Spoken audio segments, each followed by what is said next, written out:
and she was an alcoholic. And the preacher loved her. She would go to work with liquor in her cup. Wouldn't nobody be able to tell she was a smooth drinker. Smooth drinker. We talking about deliverance still. And she played the organ so well that the Grand Old Church of God in Christ, the pastor said, she went to the pastor, she said, Pastor, I got a problem. I still drink my liquor. I still drink my Southern Comfort. And do you still want me to play your organ? He said, baby, you just keep on playing. Because what's going to happen, God is going to touch you one day and you're going to be totally delivered. Now somebody ought to give God praise for that.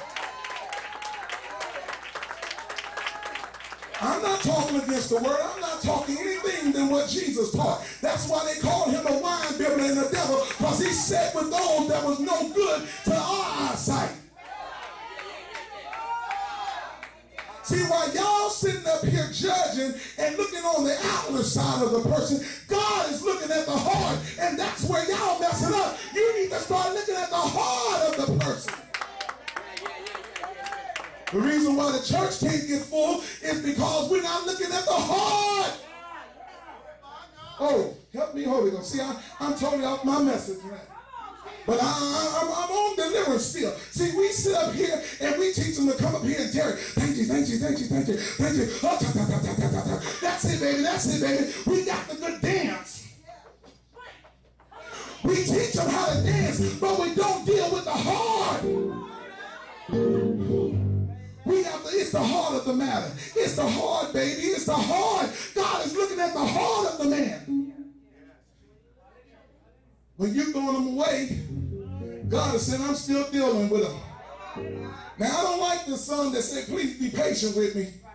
But it's the truth. We need to learn to be patient. That's what long suffering is. God is saying, be long suffering with folks. If God was like some of us, what kind of world would this be? If God was like some of us, what kind of world would this be? We ready to cut people off at the drop of a dime. And God is saying, baby, I'm still being patient with them. Think about the crap you was in. Think about what God brought you out of. Think about how many times you slipped and dipped. Think about how many times some of y'all still sleeping in the closet. Trapped in the closet.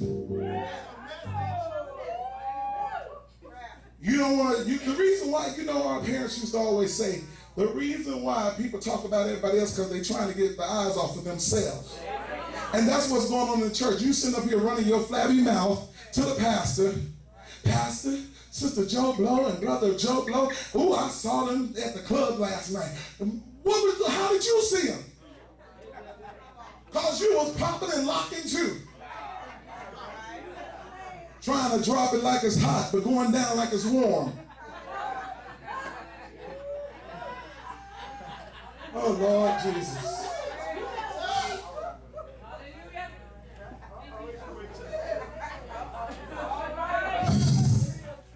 While you sitting up there throwing people away, God is trying to salvage them.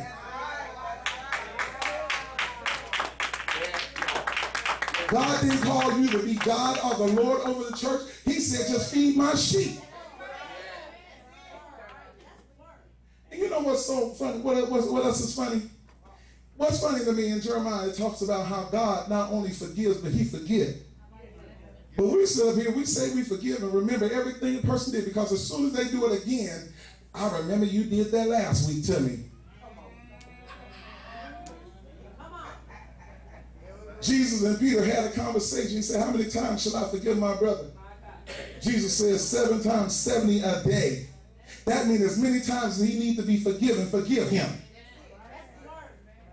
The reason why the church is dying and going to hell and people are leaving the church is because we are not showing no love. You see your pastor mess up? Yes, we're human too. We may slip. We may fall. But the Bible says, see, we preach a lot of good gospel, but we don't live it. In Ephesians chapter 6, verse 1, it says, when you see